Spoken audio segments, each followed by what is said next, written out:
Visitei monastérios escavados na rocha, em Lalibela, na Etiópia, onde monges copiam manuscritos há 1500 anos. Nas margens desses textos antigos, encontrei anotações que explicam o sopro de vida de Gênesis como transferência de poder divino.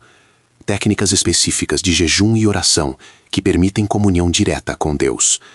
Conhecimento prático que foi sistematicamente removido das traduções ocidentais. Por quê?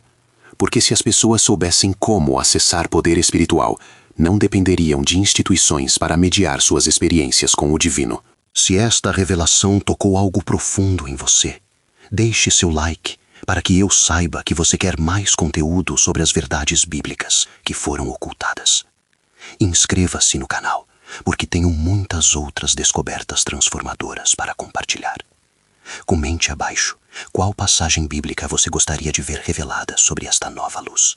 Mas deixe-me começar do princípio, porque a história completa vai mudar para sempre como você lê as Escrituras. Durante séculos, a narrativa bíblica que conhecemos foi cuidadosamente filtrada, traduzida e reinterpretada por instituições que tinham muito a perder se certas verdades viessem à tona. As Escrituras que lemos hoje passaram por camadas e camadas de tradução, do hebraico ao grego, do grego ao latim, do latim às línguas modernas. E em cada etapa dessa jornada, algo crucial foi deixado para trás. Não por acidente, mas por design deliberado. Existem passagens nas Escrituras que, quando lidas no idioma original, revelam uma realidade completamente diferente daquela que nos foi ensinada. Versículos que falam de seres que caminhavam entre o humano e o divino. Referências a povos que possuíam conhecimento espiritual tão avançado que desafiava, e ainda desafia, nossa compreensão moderna do que significa ter fé. E o mais impressionante, muitas dessas referências apontam diretamente para a África. Não a África que nos foi apresentada nos livros de história, não o continente retratado apenas como cenário passivo de eventos bíblicos, mas uma África que era o epicentro de conhecimento espiritual, o berço de tradições que conectavam o humano ao divino, de formas que a teologia ocidental sistemática tentou apagar. A Bíblia menciona a Etiópia mais de 40 vezes. Menciona Cuxi, o antigo nome da região que englobava partes do que hoje conhecemos como Sudão, Etiópia e Eritreia, com uma frequência que deveria nos fazer questionar por que esse fato é tão raramente explorado em sermões dominicais. E quando essas menções aparecem, elas não são meras referências geográficas, são reconhecimentos de poder, sabedoria e conexão espiritual. Mas existe uma narrativa específica que foi particularmente ofuscada. Uma história sobre um reino onde homens e mulheres desenvolveram habilidades espirituais tão profundas que transcendiam as limitações normais da existência humana. Onde profetas não eram apenas mensageiros de Deus, mas canais vivos de poder divino que realizavam feitos que hoje chamaríamos de impossíveis. Estamos falando do reino de Cuxi e da tradição espiritual que floresceu ali muito antes de Roma se tornar um império, muito antes de as primeiras catedrais serem erguidas na Europa. Os textos originais em hebraico e grego contêm palavras que foram sistematicamente mal traduzidas. Palavras que descrevem seres que operavam simultaneamente no reino físico e no espiritual, que tinham vidas extraordinariamente longas, que possuíam conhecimento de astronomia, medicina e leis espirituais, que só agora a ciência moderna está começando a compreender. A palavra hebraica Nefilim, por exemplo, aparece em Gênesis 6:4 e Números 13:33. A tradução padrão, gigantes. Mas essa tradução é perigosamente simplista. A raiz da palavra sugere aqueles que caíram, ou aqueles que fazem outros caírem. Uma referência não apenas à estatura física, mas à presença espiritual tão poderosa que alterava a realidade ao seu redor. E aqui está o detalhe que muda tudo. Textos apócrifos e manuscritos etíopes preservados em monastérios ortodoxos descrevem esses seres não como monstros ou demônios, mas como ancestrais que desenvolveram conexão espiritual tão profunda que transcenderam limitações humanas normais. O livro de Enoque Etíope, considerado escritura canônica pela Igreja Ortodoxa Etíope até hoje, mas rejeitado pela maioria das denominações ocidentais, fornece detalhes específicos sobre esses seres. Descreve como eles ensinaram astronomia, o cultivo de plantas medicinais, a escrita e, acima de tudo, práticas espirituais que permitiam comunicação direta com o divino. Por que esse texto foi removido do cânone ocidental? A resposta oficial é que sua autoria era questionável. Mas quando você lê o conteúdo, descobre algo mais perturbador. O livro descreve conhecimento espiritual funcional. Não apenas teoria abstrata, mas práticas específicas que produziam resultados mensuráveis. Durante minha pesquisa, tive acesso a traduções diretas do Ge'ez, o antigo idioma etíope, no qual esses textos foram preservados. E o que descobri foi de arrepiar. Descrições de práticas de jejum e meditação que alteravam estados de consciência de formas específicas. Instruções sobre como usar plantas sagradas para facilitar experiências espirituais. E, acima de tudo, genealogias detalhadas, mostrando linhagens de profetas e sacerdotes que mantinham essas habilidades através de gerações. Mas não precisamos depender apenas de textos apócrifos. A própria Bíblia canônica, quando lida com atenção ao contexto histórico e linguístico, revela evidências impressionantes. Em Atos 8, encontramos a história do eunuco etíope, um alto funcionário da Candace, rainha da Etiópia. Ele estava retornando de Jerusalém, onde havia ido adorar. Isso por si só deveria nos fazer pausar.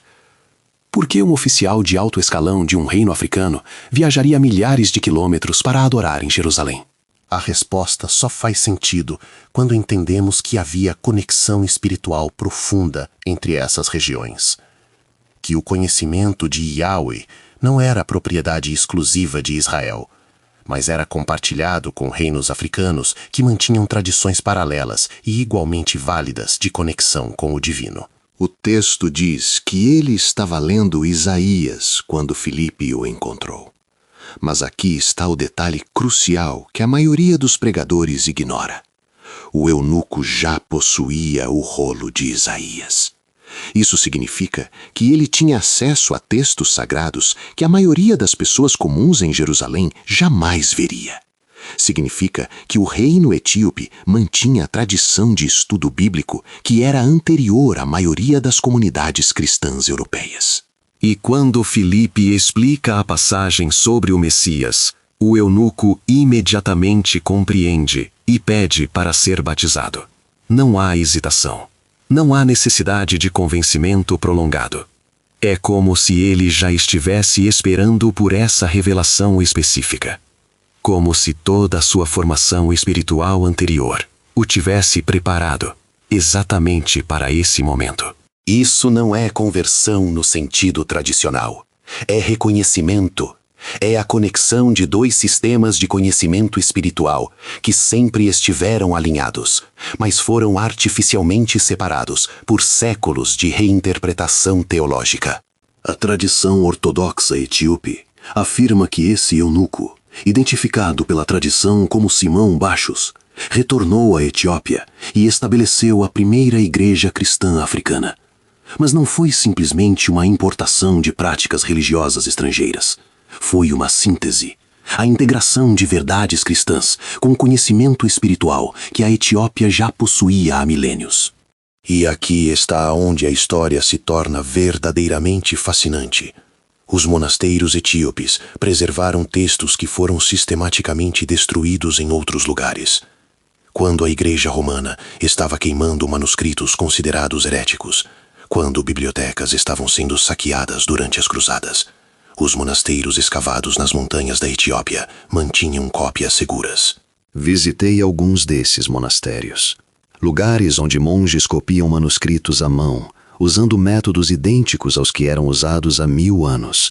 E eles me mostraram textos que descrevem uma realidade espiritual muito mais complexa do que qualquer coisa que eu havia aprendido em décadas de estudo teológico formal. Eles falam de ancestrais que viviam centenas de anos, não como exagero poético, mas como registro factual de pessoas que haviam dominado práticas espirituais que retardavam o envelhecimento físico, de profetas que podiam curar qualquer doença através do toque e da oração, de sacerdotes que mantinham comunicação constante com anjos e com o próprio Deus. Mas talvez o mais perturbador seja isto. Esses textos descrevem a supressão sistemática desse conhecimento. Falam de períodos em que forças externas tentaram destruir essas tradições, de como certos ensinamentos tiveram que ser escondidos, fragmentados, distribuídos entre diferentes comunidades, para que nunca pudessem ser completamente perdidos. E quando você compara essas descrições com o que sabemos historicamente sobre a colonização da África, sobre a destruição sistemática de bibliotecas africanas, sobre a demonização de práticas espirituais africanas, o padrão se torna inegável. Não foi apenas ignorância, foi apagamento intencional. Pense nisso por um momento. As Escrituras nos contam sobre profetas que viveram vidas extraordinariamente longas. Adão viveu 930 anos. Sete, 912 anos. Noé, 950 anos. Matusalém alcançou 969 anos. Durante séculos, essas idades foram tratadas de três maneiras: como metáfora, como exagero poético ou como mito que não deve ser levado literalmente. Mas e se essas idades forem literais? E se existisse conhecimento espiritual que permitia a extensão radical da vida humana? Os textos etíopes preservam algo que foi cuidadosamente editado das versões ocidentais. Descrições detalhadas de como esses patriarcas alcançavam tais idades. Não era apenas genética favorável, era resultado de práticas específicas.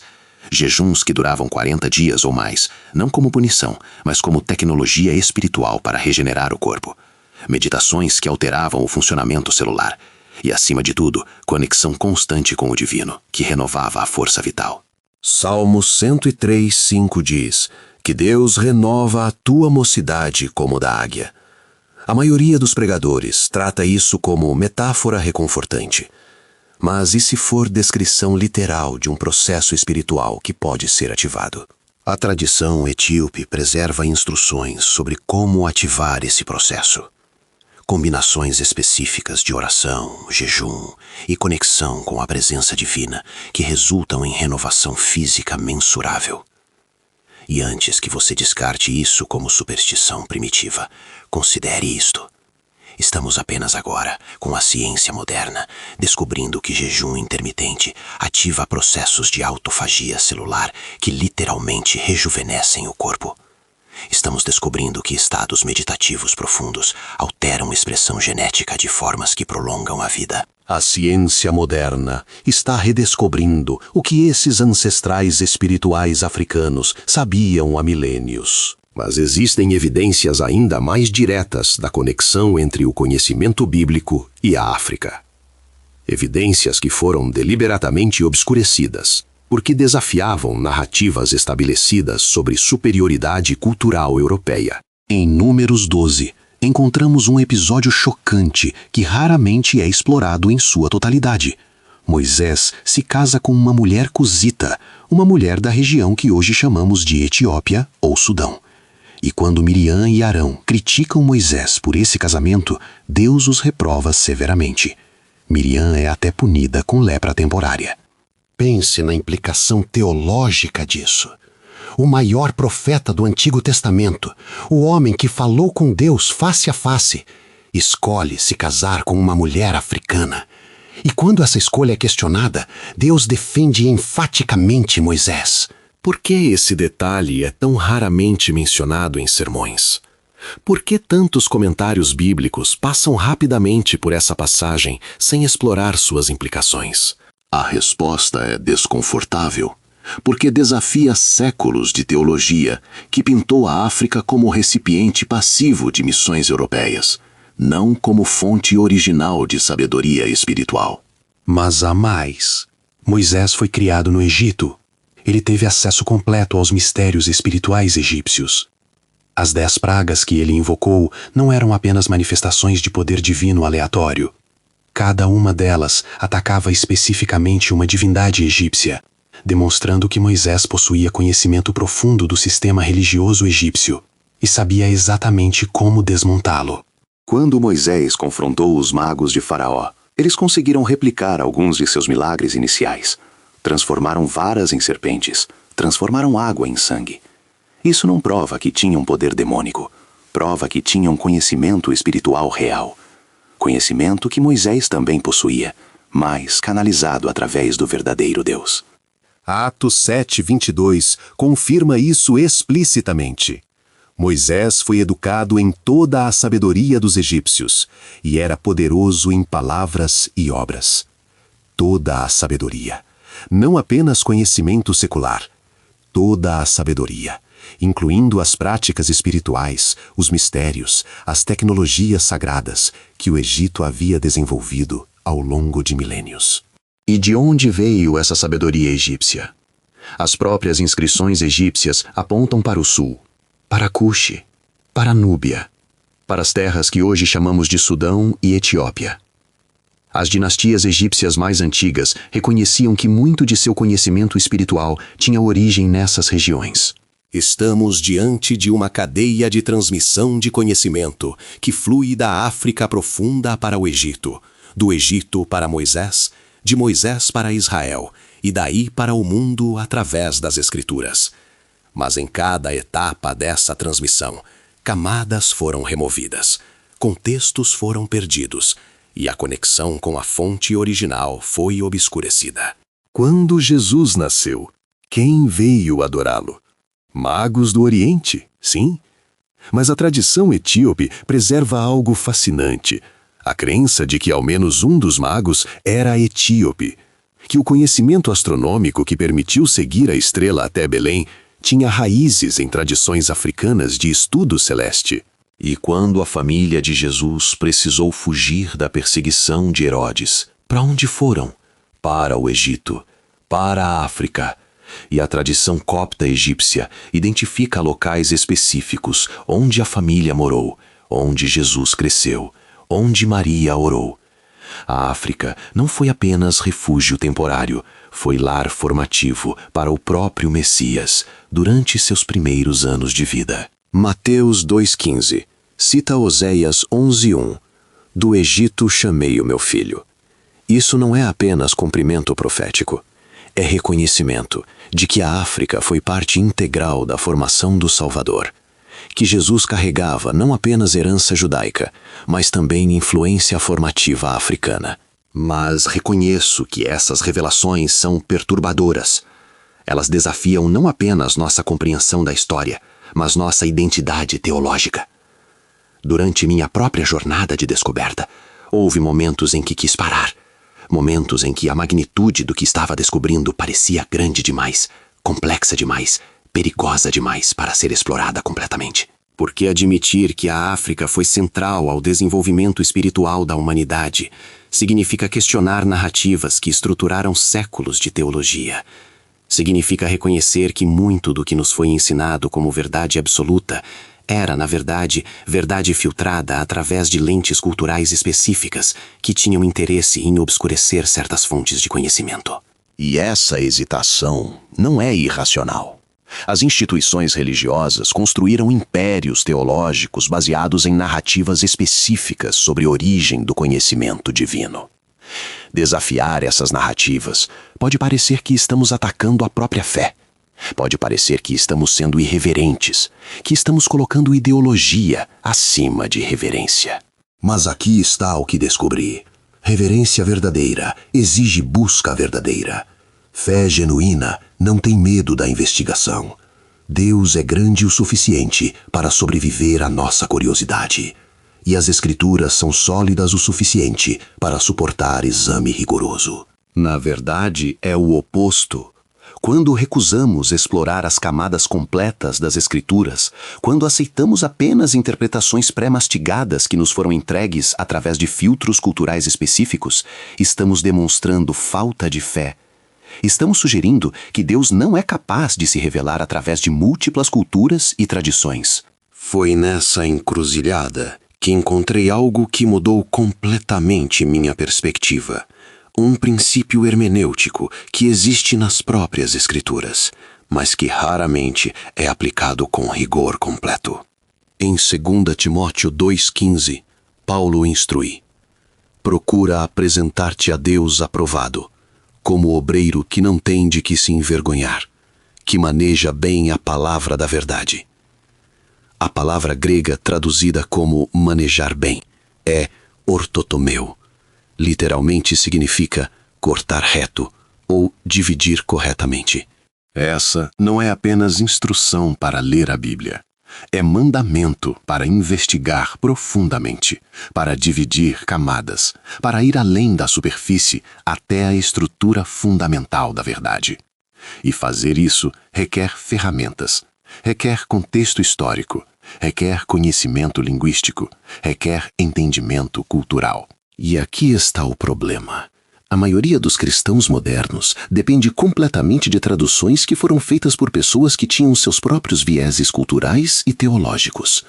Lemos a Bíblia em português, traduzida do inglês, que foi traduzida do latim, que foi traduzida do grego, que muitas vezes foi traduzido do hebraico ou aramaico. Cada camada de tradução adiciona interpretação. Cada tradutor faz escolhas sobre qual palavra usar quando múltiplas opções existem. E essas escolhas são inevitavelmente influenciadas pela cosmovisão do tradutor. Aprendi isso de forma impactante quando comecei a estudar hebraico bíblico com um rabino etíope em Jerusalém. Ele me mostrou como certas palavras hebraicas têm espectros de significado muito mais amplos do que nossas traduções sugerem. Como o contexto cultural africano muitas vezes esclarece passagens que parecem obscuras quando lidas através de lentes exclusivamente europeias. Por exemplo, a palavra hebraica ruach é geralmente traduzida como espírito ou vento, mas em contextos africanos, a mesma raiz linguística se refere a algo mais específico, o poder vital que anima todas as coisas vivas, a força que conecta o físico ao espiritual, o sopro que é simultaneamente ar nos pulmões e presença divina na alma. Quando Gênesis 2:7 diz que Deus soprou em Adão o ruach de vida, não é apenas metáfora bonita, é descrição de transferência de poder divino. É o momento em que o humano se torna capaz de operar simultaneamente nos reinos físico e espiritual. E aqui está onde tudo se conecta. As tradições espirituais africanas preservaram compreensão prática desse ruach. Desenvolveram disciplinas específicas para cultivá-lo, expandi-lo, usá-lo para cura, profecia e conexão direta com o divino. Quando os israelitas estavam no Egito por 400 anos, eles não existiram em isolamento cultural. Eles absorveram conhecimento. José se tornou vice-rei do Egito. Ele teria tido acesso completo aos mistérios espirituais egípcios. Quando Moisés levou os israelitas para fora, eles carregavam não apenas ouro e prata egípcia, mas também conhecimento espiritual egípcio. Êxodo 12:38 menciona algo crucial que é raramente explorado. Subiu também com eles uma multidão mista. Não eram apenas israelitas que deixaram o Egito. Era a multidão mista, egípcios, núbios, cuxitas, todos que reconheceram o poder de Yahvé e escolheram seguir. Essa multidão mista trouxe suas próprias tradições espirituais, seu próprio conhecimento, suas próprias práticas. E essas tradições se mesclaram com a revelação que Moisés estava recebendo diretamente de Deus, no Sinai.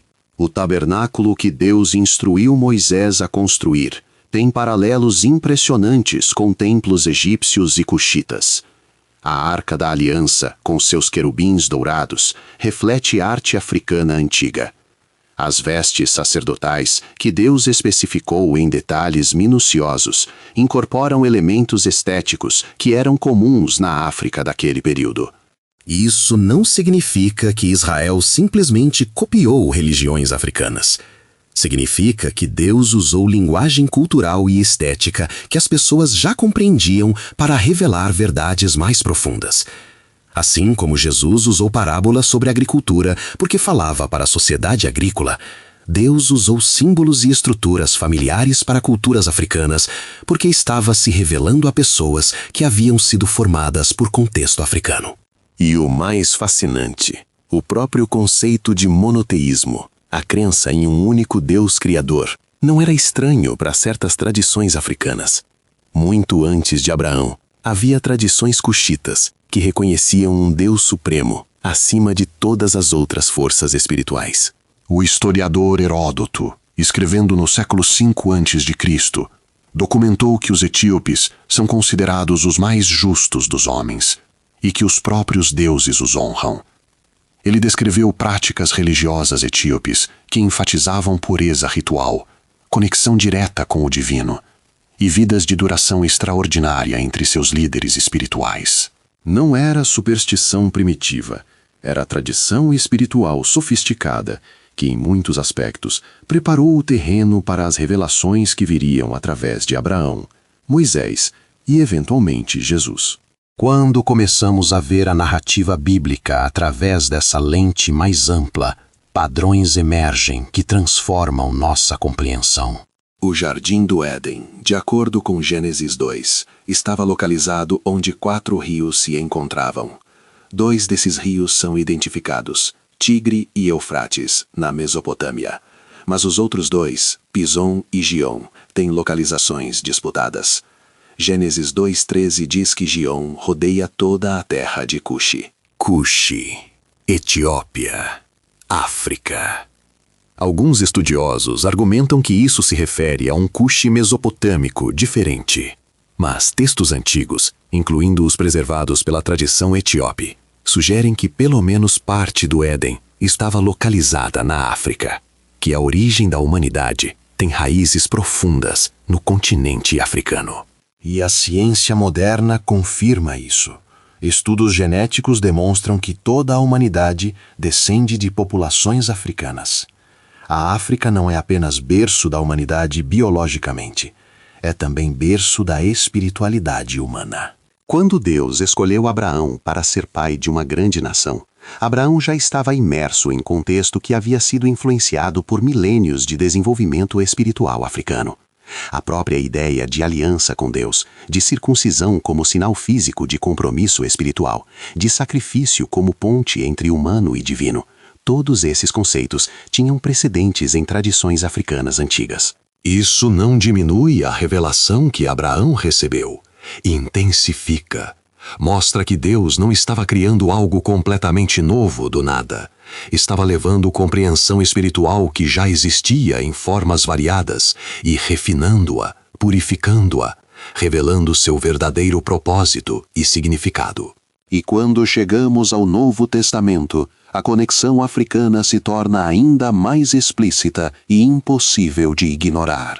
Simão de Cirene, o homem que carregou a cruz de Jesus, era africano. Cirene ficava na atual Líbia.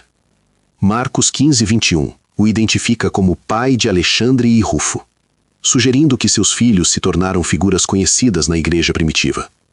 Romanos 16:13 provavelmente se refere ao mesmo Rufo, descrevendo-o como eleito no Senhor. Um africano carregou literalmente a cruz do Salvador, e sua família se tornou parte integral da liderança da igreja primitiva. Isso não é detalhe periférico, é sinalização de que a África estava destinada a desempenhar papel central na disseminação do Evangelho. Atos 13 descreve a igreja em Antioquia, uma das mais importantes congregações primitivas. Entre seus líderes estavam Simão, chamado Níger, Níger significando negro em latim, e Lúcio de Cirene, outro africano. A liderança da igreja que comissionou Paulo para suas viagens missionárias incluía africanos em posições de autoridade espiritual. Não eram convertidos recentes sendo gentilmente acomodados. Eram líderes espirituais, reconhecidos por toda a congregação, profetas e mestres. Pessoas através das quais o Espírito Santo falava e guiava a igreja. E aqui está algo que deveria nos fazer pausar.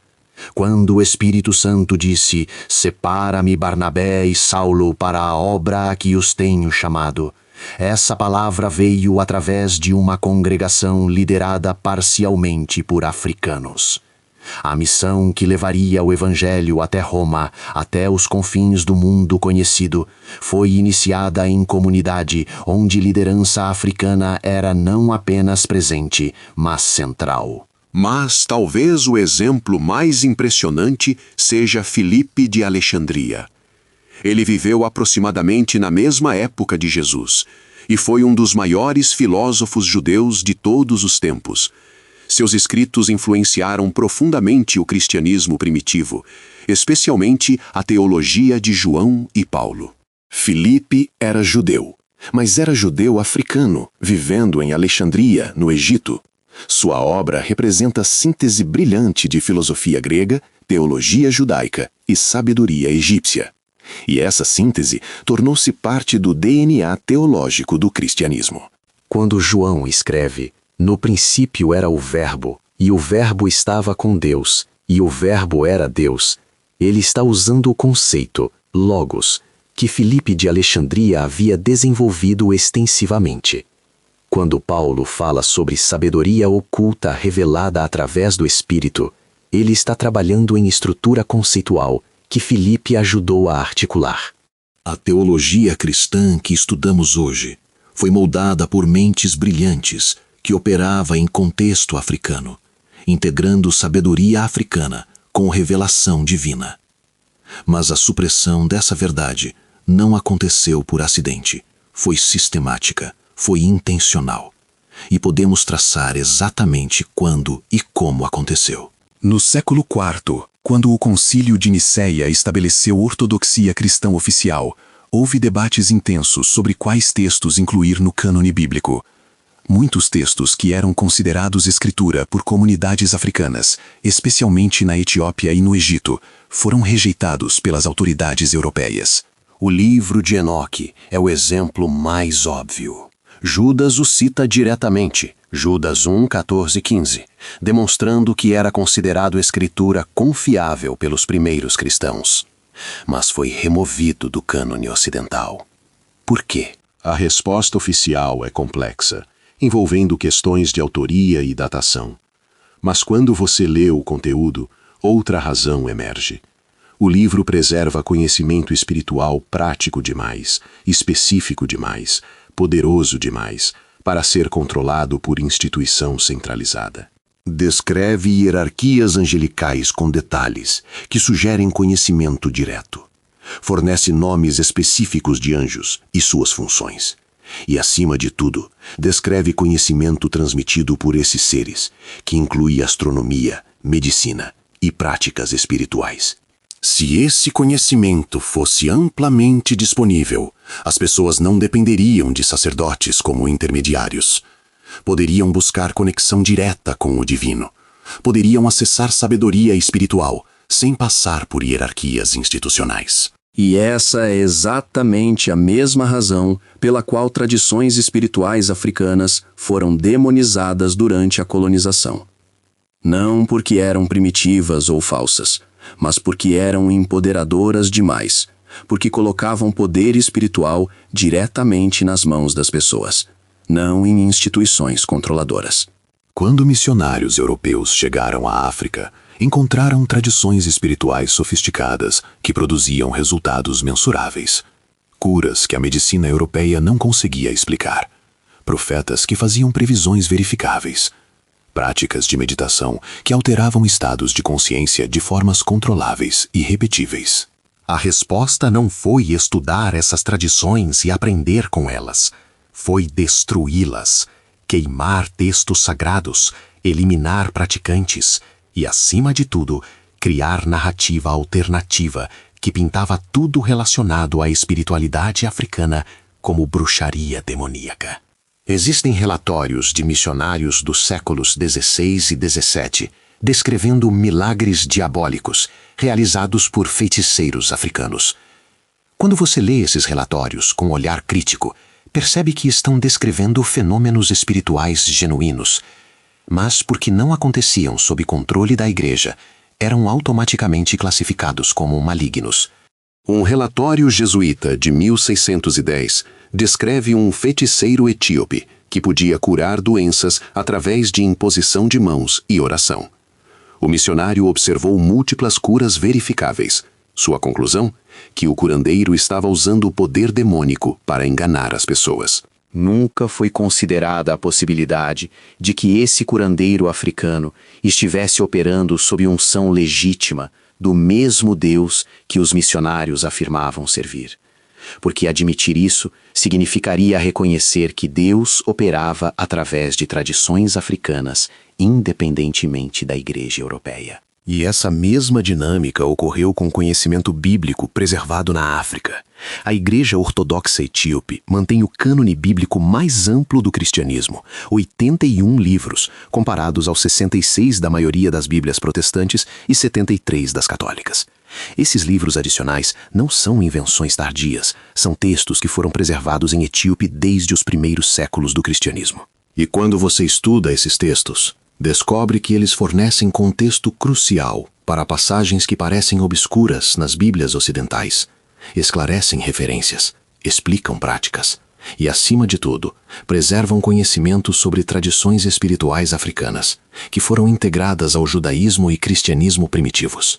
O livro de Jubileus, por exemplo, fornece cronologia detalhada desde a criação até o Êxodo, mas também preserva tradições sobre como práticas espirituais foram transmitidas de geração em geração, como Noé ensinou astronomia a seus filhos, como Abraão aprendeu hebraico, a língua sagrada, diretamente de anjos. O livro de 1º Enoque descreve visões cosmológicas que correspondem impressionantemente a descobertas astronômicas modernas.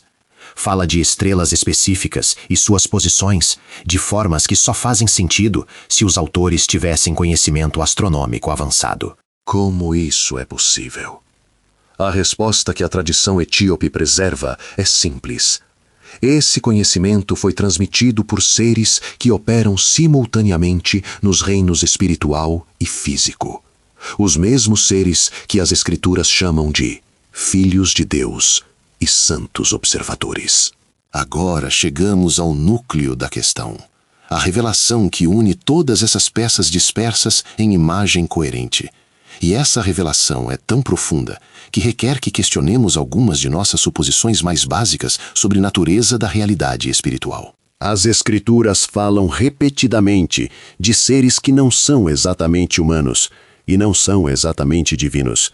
Seres que operam em zona intermediária entre mortalidade e eternidade. Gênesis 6, 1-4 é talvez a passagem mais explícita. Os filhos de Deus viram que as filhas dos homens eram formosas, e tomaram para si mulheres, as que entre todas mais lhes agradaram.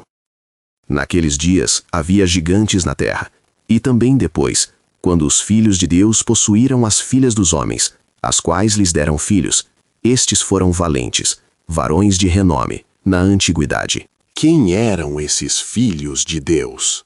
A interpretação padrão em muitas tradições cristãs é que eram anjos caídos, mas essa interpretação cria problemas teológicos enormes.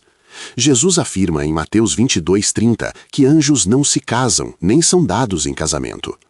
Então, quem eram? A tradição etíope preserva a compreensão diferente. Esses filhos de Deus eram humanos que haviam atingido nível tão elevado de desenvolvimento espiritual que transcenderam limitações normais. Eram homens que haviam aprendido a operar simultaneamente nos reinos físico e espiritual. E os gigantes, Nefilim, que resultaram dessas uniões, não eram necessariamente grandes em estatura física. A palavra hebraica pode significar aqueles que causam queda, ou aqueles que são distintos. Eram indivíduos que carregavam capacidades espirituais extraordinárias, herdadas de seus ancestrais espiritualmente desenvolvidos. Números 13:33. Quando os espias retornam de Canaã, relata: também vimos ali gigantes, filhos de Anak, descendentes dos gigantes. Éramos aos nossos próprios olhos como gafanhotos, e assim também éramos aos seus olhos. Os gigantes que eles viram eram descendentes dos Nefilim originais, linhagens que haviam preservado conhecimento e habilidades espirituais através de gerações. E a descrição não é apenas sobre tamanho físico, é sobre presença. É sobre poder espiritual tão intenso que fazia pessoas comuns se sentirem insignificantes. E aqui está o detalhe crucial. Essas linhagens estavam concentradas em regiões específicas. Canaã, sim, mas também e especialmente na África, em Cuxi, na Etiópia, no Egito. O historiador judeu Joséfo, escrevendo no 1º século depois de Cristo, preserva tradições sobre homens de grande estatura e força extraordinária que viviam no Egito e na Etiópia durante os tempos antigos. Ele os descreve não como monstros, mas como pessoas que possuíam conhecimento secreto e habilidades que os elevavam acima da humanidade comum. E quando Moisés enviou espias para reconhecer Canaã, o que eles relataram? Que a terra era habitada por descendentes de gigantes. Mas Josué e Calebe, os únicos espias que acreditaram que Israel poderia conquistar a terra, haviam passado tempo no Egito, haviam sido expostos a tradições espirituais africanas. Entendiam que essas habilidades extraordinárias não eram invencíveis, que o poder de Iavé era maior. Estamos vendo o padrão consistente. Conhecimento espiritual avançado fluindo de regiões africanas, criando linhagens de indivíduos com capacidades extraordinárias. E essas linhagens, eventualmente sendo confrontadas ou integradas pela revelação progressiva de Deus através de Israel. Mas a supressão desse conhecimento não terminou com conquistas antigas. Continuou através dos séculos, tornando-se particularmente intensa durante o período colonial. Quando portugueses, holandeses e ingleses chegaram à África nos séculos XV e XIX, não encontraram sociedades primitivas sem conhecimento espiritual. Encontraram reinos com tradições teológicas sofisticadas, práticas espirituais funcionais e textos sagrados que, em muitos casos, eram mais antigos que as versões europeias da Bíblia. A primeira reação foi de choque. Relatos de exploradores descrevem bibliotecas em Timbuktu com dezenas de milhares de manuscritos.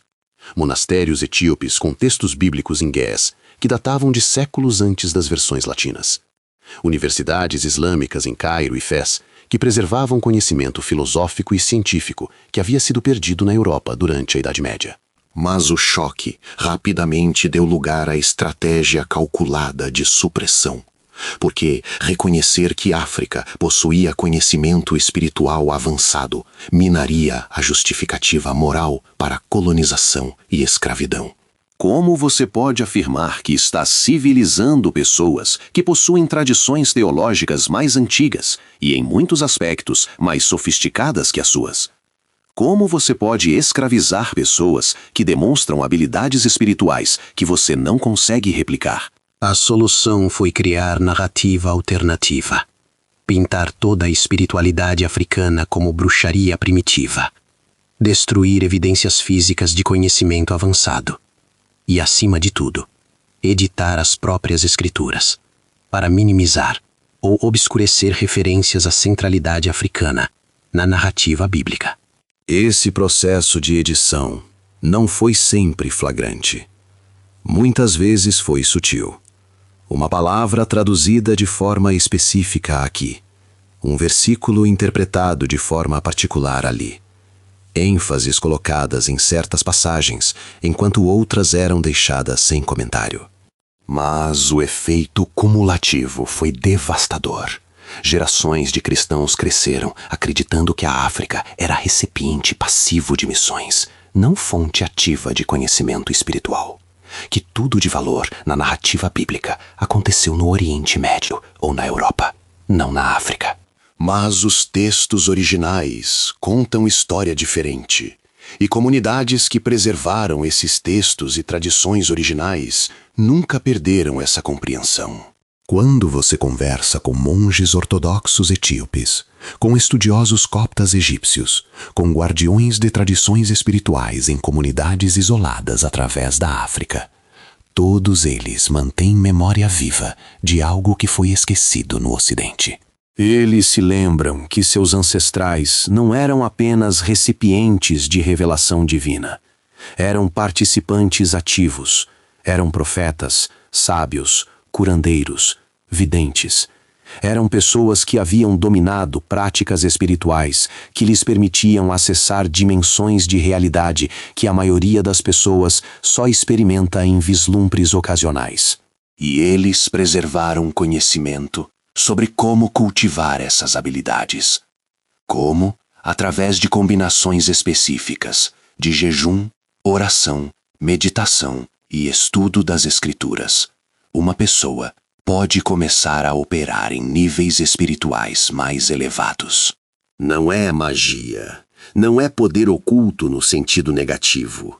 É desenvolvimento intencional de capacidades que Deus colocou em todo ser humano, mas que a maioria nunca descobre porque não recebe instrução adequada, ou porque foi ensinada que buscar tais habilidades é perigoso ou arrogante.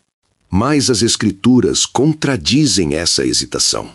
Jesus disse em João 14:12, em verdade vos digo que aquele que crê em mim fará também as obras que eu faço, e outras maiores fará, porque eu vou para junto do Pai.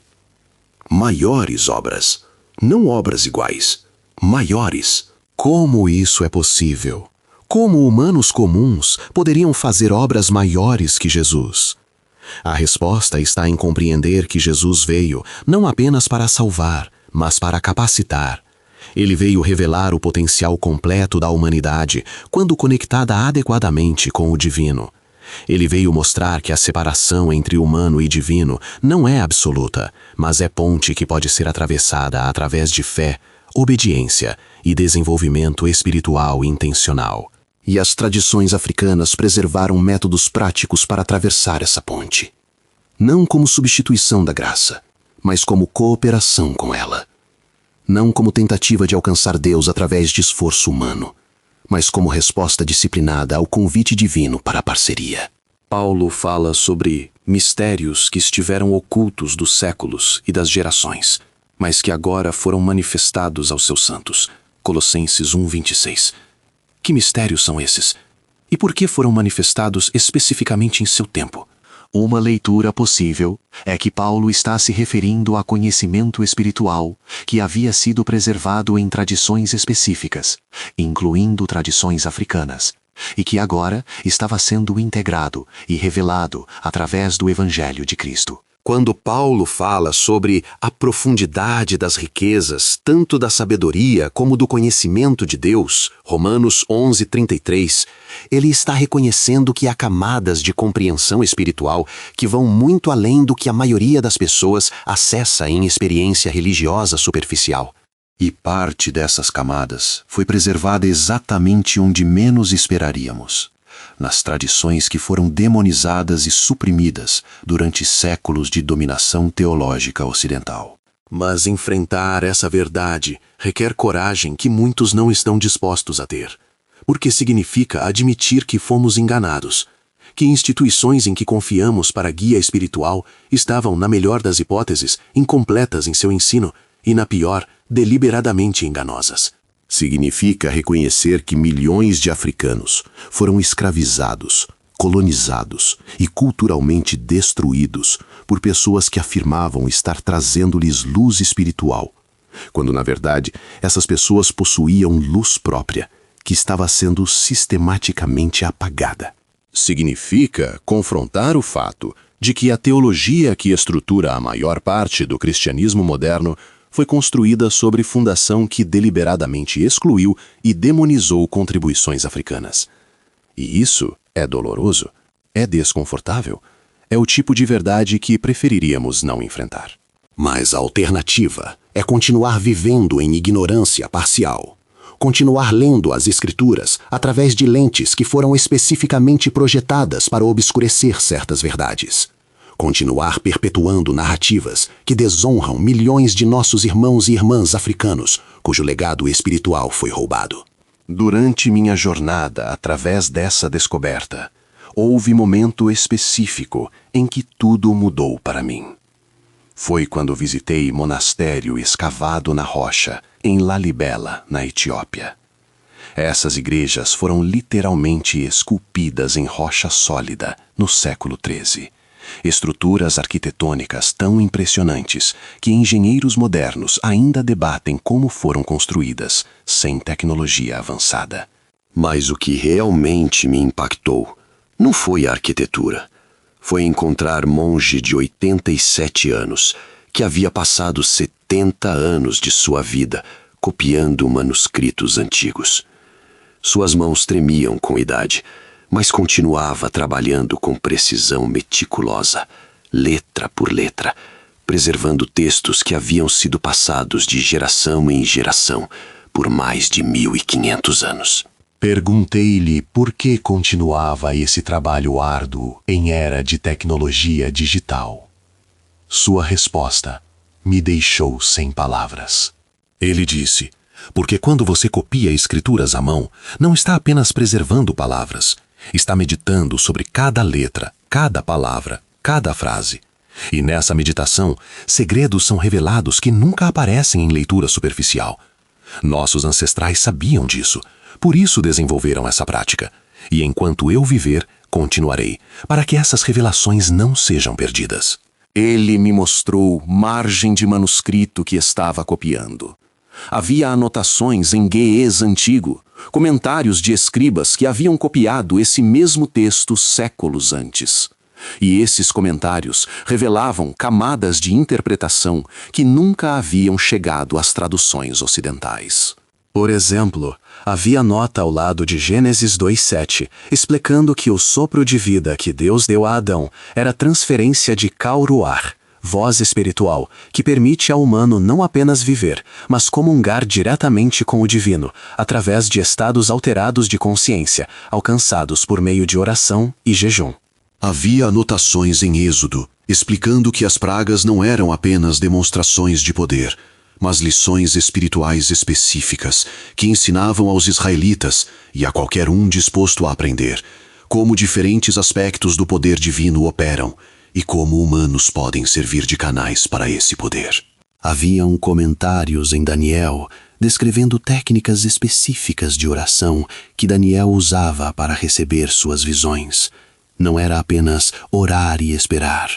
Era processo estruturado, envolvendo horas específicas do dia, posturas corporais específicas e tipos específicos de jejum que preparavam mente e espírito para receber revelação. Esse conhecimento prático, esse como do desenvolvimento espiritual, foi sistematicamente removido das versões ocidentais das Escrituras. Fomos deixados com o quê? Daniel teve visões, Jesus fez milagres, Paulo teve revelações, mas não com como. Quais práticas específicas facilitaram essas experiências? E a razão é óbvia. Se as pessoas soubessem como, não dependeriam de instituições para mediar suas experiências espirituais. Poderiam buscar conexão direta com Deus, usando métodos testados e comprovados através de milênios. As tradições africanas preservaram esse como. E foi exatamente por isso que tinham que ser destruídas. E agora chegamos ao momento de síntese. Ao ponto onde todas essas revelações convergem em compreensão transformadora, que pode mudar não apenas nosso entendimento da história, mas nossa experiência presente da fé. A verdade que emerge de todas essas evidências dispersas é simples, mas profunda. A África não foi recipiente passivo da revelação bíblica. Foi participante ativo, contribuinte essencial e, em muitos aspectos, berço original de práticas e entendimentos espirituais que mais tarde foram integrados nas escrituras que conhecemos. Os semideuses africanos, que foram sistematicamente apagados da narrativa oficial, não eram demônios ou entidades sobrenaturais separadas. Eram humanos que haviam alcançado níveis extraordinários de desenvolvimento espiritual através de práticas disciplinadas, estudo profundo e conexão íntima com o divino. Eles eram Enoque, que andou com Deus tão intimamente que transcendeu morte física normal. Eram Elias, que foi levado aos céus em carruagem de fogo. Eram os profetas que podiam prever o futuro, curar doenças incuráveis e manifestar provisão divina em situações impossíveis. E a chave para suas habilidades não era a magia misteriosa ou o favor arbitrário de Deus. Era conhecimento prático sobre como alinhar espírito humano com espírito divino, de formas que liberavam poder sobrenatural para operar através de vasos naturais.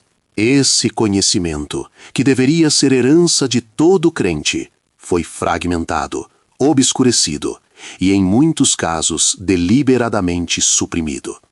Mas não foi perdido completamente. As comunidades que foram marginalizadas e demonizadas preservaram-no. Os monges em monastérios remotos etíopes preservaram-no. Os guardiões de tradições orais em aldeias isoladas preservaram-no.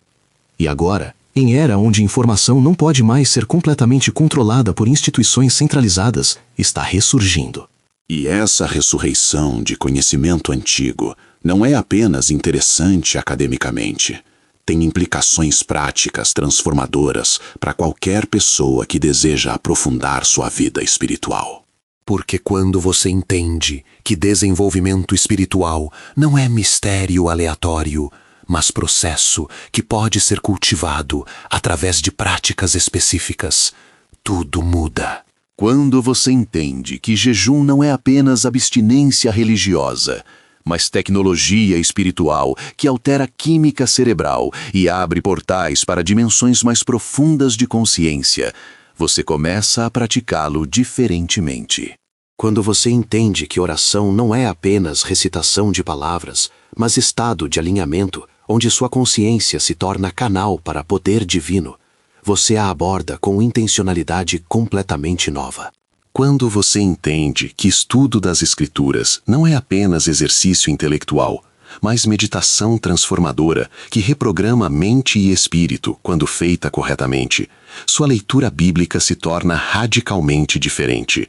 E quando você entende que tudo isso foi praticado, refinado e passado adiante através de linhagens africanas que mantiveram essas tradições vivas por milênios, você ganha acesso à sabedoria testada pelo tempo, que pode acelerar dramaticamente seu próprio crescimento espiritual. Mas existe resistência a aceitar essas verdades. E essa resistência vem de múltiplas fontes. Há resistência institucional de organizações religiosas que construíram autoridade baseada em modelo onde conhecimento espiritual flui de cima para baixo, de líderes ordenados para congregações dependentes. Reconhecer que indivíduos podem acessar conhecimento espiritual profundo através de práticas diretas ameaça esse modelo. Há resistência cultural de sociedades que foram condicionadas a ver África como continente de necessidade, não de sabedoria, como lugar que precisa receber ajuda, não como fonte de conhecimento antigo que poderia beneficiar toda a humanidade. A resistência psicológica de indivíduos que investiram anos ou décadas em certos sistemas de crença e que encontram desconforto profundo em descobrir que esses sistemas estavam incompletos ou, em alguns aspectos, deliberadamente enganosos. E há resistência espiritual de forças que se beneficiam quando a humanidade permanece em ignorância parcial sobre seu verdadeiro potencial divino.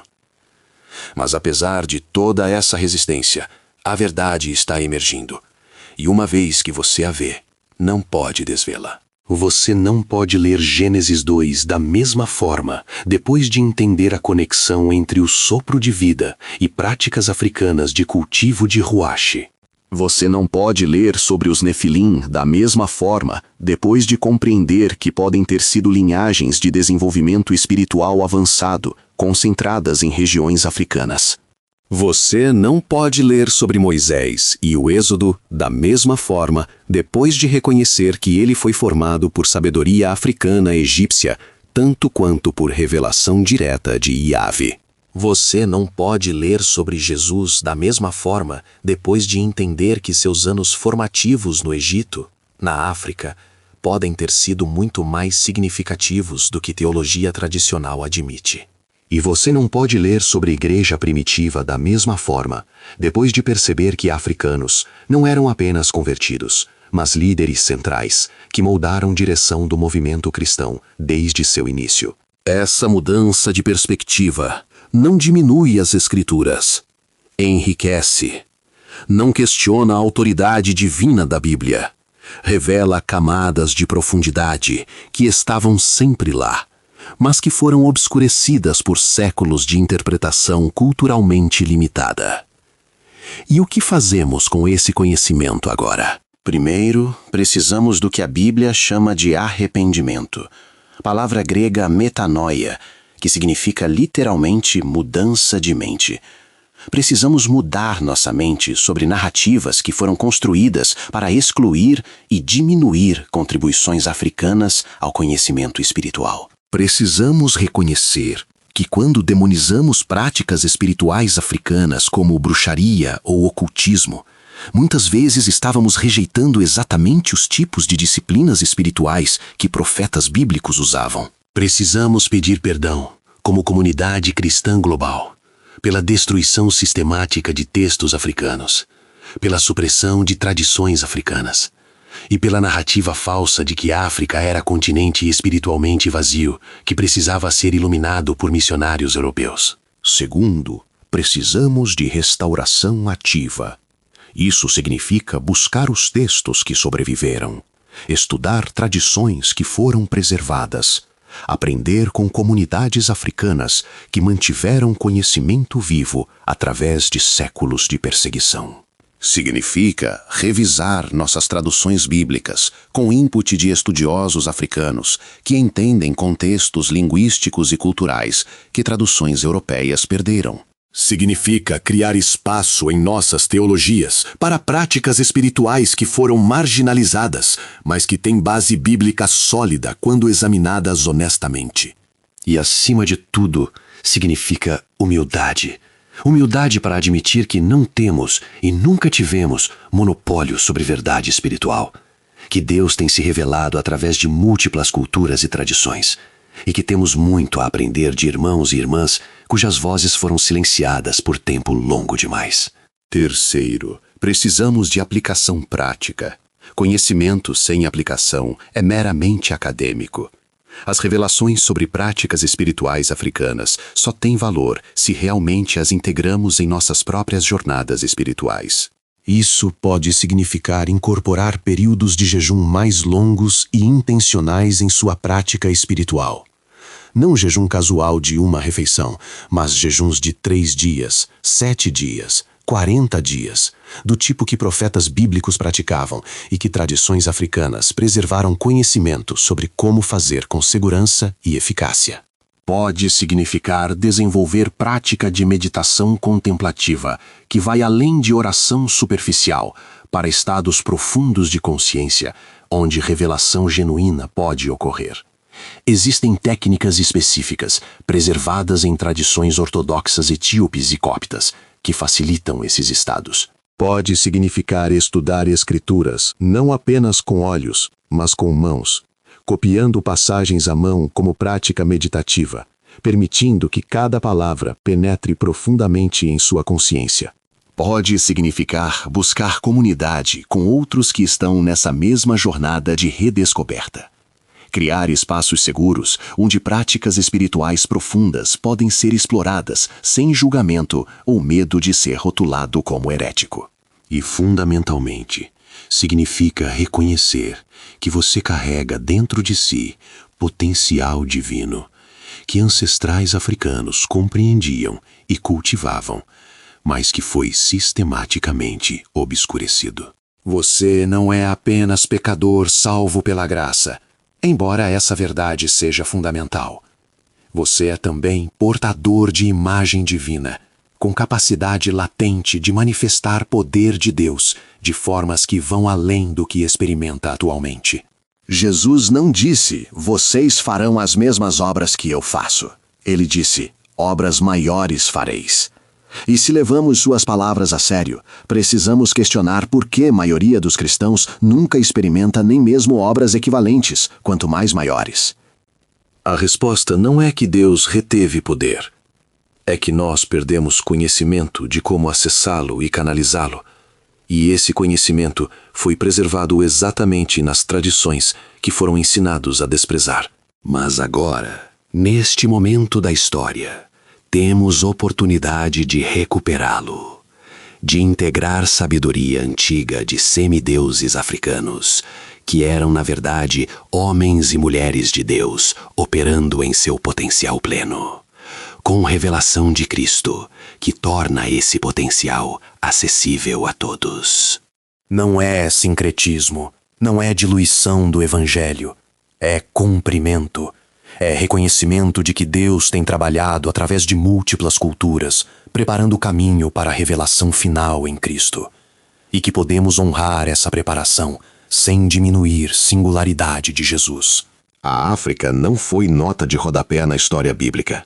Foi capítulo central, que foi arrancado do livro. E agora estamos descobrindo páginas perdidas, lendo a história completa e percebendo que ela é muito mais rica, mais profunda, mais transformadora do que jamais imaginamos. E quando você vê a amplitude completa dessa narrativa, quando entende que sua fé está enraizada em solo que se estende profundamente para a África, não apenas Oriente Médio, algo muda em seu espírito. Você começa a ler passagens familiares e vê significados que nunca percebeu antes. Você começa a experimentar Deus em dimensões que pareciam fechadas anteriormente. E você começa a viver em nível de poder espiritual que sempre foi seu por direito, mas que estava bloqueado por ignorância e narrativas falsas. Esta é hora de despertar, de restauração, de reintegração de verdades que foram fragmentadas e dispersas. O reino perdido de semideuses africanos não está perdido para sempre.